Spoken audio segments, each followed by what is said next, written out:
नमस्कार, मैं पवन सिंह। मशहूर अभिनेत्री कंगना रनौत इस समय सुर्खियों में हैं। कंगना रनौत लगातार महाराष्ट्र सरकार और मुख्यमंत्री उद्धव ठाकरे पर हमलावर है। जब से सुशांत सिंह राजपूत ने खुदकुशी की है, तब से कंगना रनौत ने बॉलीवुड के खिलाफ अपनी मुहिम छेड़ दी है, जिसमें उन्होंने बॉलीवुड पर आरोप लगाया है कि बॉलीवुड में नेपोटिज्म अपने चरम पर है। केवल जो सितारे हैं उनके बेटे और बेटियों को ही फिल्मों में काम मिलता है, बाकी देश के कोने कोने से गरीब परिवारों से आए हुए होनहार प्रतिभाओं को भी सम्मान नहीं मिलता, बल्कि उन्हें किनारे लगा दिया जाता है, उन्हें साइडलाइन कर दिया जाता है। इसके बाद कंगना रनौत ने बॉलीवुड में ड्रग्स को लेकर बहुत से खुलासे किए, बॉलीवुड को लगातार कंगना कटघरे में खड़ी करती रही।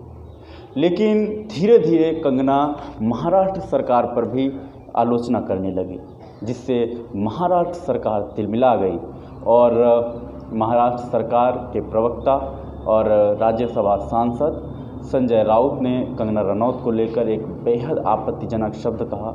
और उससे भी ज़्यादा आश्चर्य इस बात का है कि उतनी सफाई में उन्होंने उस शब्द का जो अर्थ बताया वो नॉटी है। हालांकि मैंने डिक्शनरी में बहुत खोजा, लेकिन उस शब्द का अर्थ नॉटी कहीं नहीं मिला।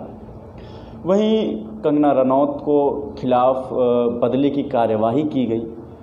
24 घंटे के अंदर उनको अपने घर में व्यवस्था करने के लिए कहा गया कि आप अपने काम को रोकिए, जबकि ऐसा नहीं होता है। वहीं कंगना रनौत के खिलाफ बदले की कार्यवाही की गई। बीएमसी यानी मुंबई नगर पालिका ने बदले की कार्यवाही की।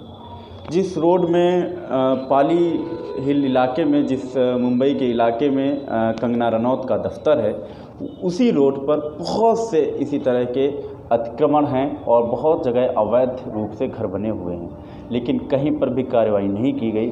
केवल कंगना के दफ्तर को टारगेट किया गया। इसी के चलते कंगना को केंद्र सरकार ने Y+ कैटेगरी की सुरक्षा भी प्रदान की है। Y+ कैटेगरी की सुरक्षा देश में सिर्फ 15 लोगों को प्राप्त है। इससे आप अंदाज़ा लगा सकते हैं कि कंगना को कितनी अहम सुरक्षा दी गई है। कंगना और शिवसेना में तकरार लगातार बढ़ती जा रही है।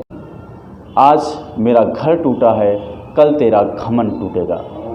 ये वक्त का पहिया है, बदलता जरूर है।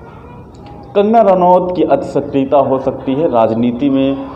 जिस तरीके से वो लगातार महाराष्ट्र सरकार पर हमलावर हैं, हो सकता है कि वो सही ना हो, या जिस तरीके से उन्होंने उद्धव ठाकरे को तू तड़ाक की भाषा का प्रयोग किया है वो भी सही नहीं है। अगर कंगना रनौत का घर जो कि दफ्तर था, अगर उसमें कोई अवैध काम हो रहा था, अवैध ढंग से अगर वो बना हुआ था, तो उस पर कार्रवाई भी जायज़ थी। लेकिन उसके पहले हाई कोर्ट ने सितंबर आखिरी तक ये रोक लगा रखी थी कि किसी भी तरह का अतिक्रमण को हटाने का काम ना किया जाए इस तरह के कोरोना काल में। उस हिसाब से हाई कोर्ट के फैसले को दरकिनार करके इतनी अतिसक्रियता दिखाने की क्या ज़रूरत थी। बीएमसी को मुंबई की जो गड्ढे हैं वो दिखाई नहीं देते। मुंबई में हर साल जब सड़कों पर पानी भर जाता है, उस पर बीएमसी कुछ भी नहीं करती, लेकिन किसी का घर गिराना हो तो वो कैसे पूरे ताने बाने के साथ पहुंचती है और कुछ ही घंटों में उस घर को ध्वस्त कर देती है। खैर, जो भी कार्यवाही शिवसेना के द्वारा हुई है, शिवसेना सरकार द्वारा हुई है, वो बेहद निंदा करने वाली कार्यवाही हुई है। लेकिन इसी कार्यवाहियों से सरकारों को बचना चाहिए, क्योंकि सरकार पूरे प्रदेश का या देश का प्रतिनिधित्व करती है, चाहे वो केंद्र सरकार हो या राज्य सरकार। लेकिन किसी एक व्यक्ति को टारगेट करना, और किसी ने अगर आपके ऊपर आरोप लगाया है तो या आपसे कोई सहमत नहीं है तो उसकी आवाज़ को दबा देना, ये बिल्कुल भी ठीक नहीं है।